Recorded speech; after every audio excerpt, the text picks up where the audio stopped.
Je lis du livre de Actes chapitre 2, au verset 37, ce qui suit.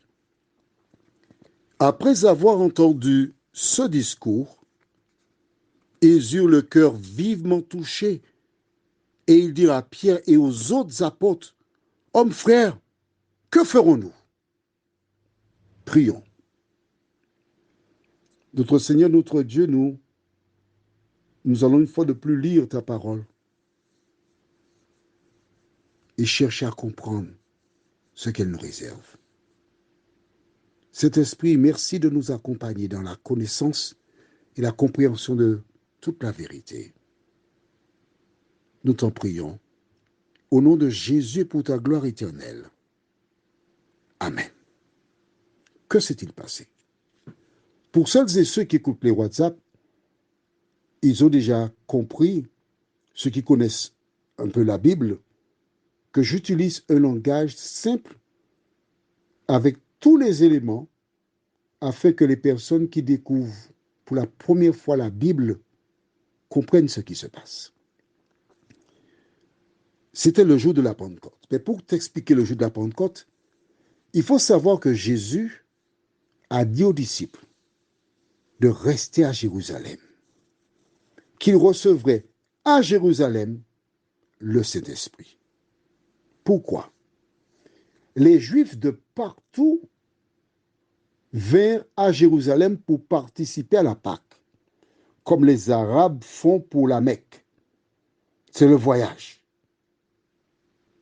Jésus sait qu'étant donné que ces personnes sont venues pour la Pâque, c'est la première fête, puis la Pentecôte, 40 jours plus tard, que le Saint-Esprit sera déversé sur les disciples et en un jour, ils pourront toucher une multitude de Juifs qui repartiront là où ils habitent, c'est-à-dire en Martinique, en Guadeloupe, en Guyane, en métropole, etc.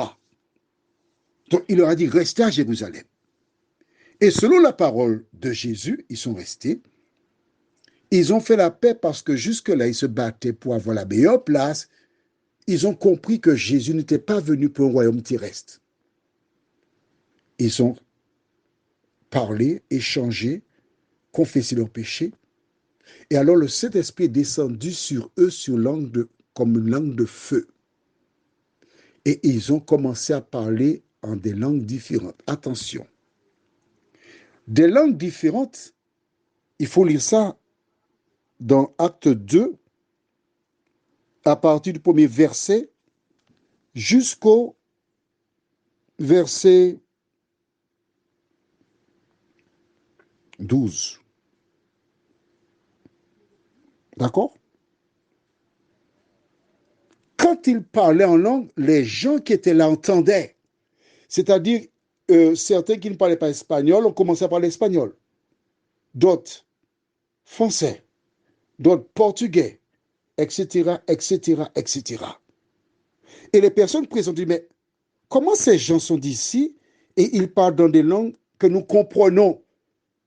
Ça n'a rien à voir avec les personnes qui, dans certains endroits, parlent en langue et elles ne comprennent même pas ce qu'elles disent.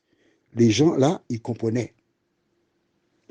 Lorsqu'ils ont achevé le discours, les auditeurs ont été impressionnés. Ils ont reconnu que c'était la vérité parce que le Saint-Esprit travaillait dans leur cœur. Et ils ont posé une question, mais hommes frères, que ferons-nous? Attention. Ces disciples s'adressaient en majorité à des Juifs qui connaissaient tout sur les pratiques juives. La seule chose qu'ils ne connaissaient pas, c'était que Jésus est le sauveur du monde. Mais à part ça, ils connaissaient tout. Donc Pierre ne leur apprenait rien de nouveau, de spécial.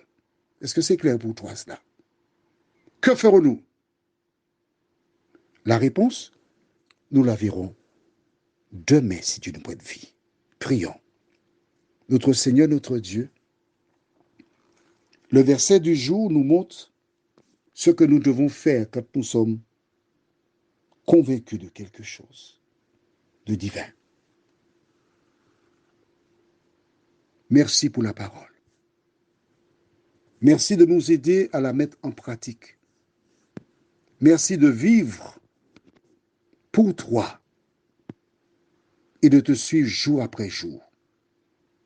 Merci d'être présent dans nos cœurs, dans nos vies. Au nom de Jésus, pour ta gloire éternelle. Amen. Bonne journée à toi.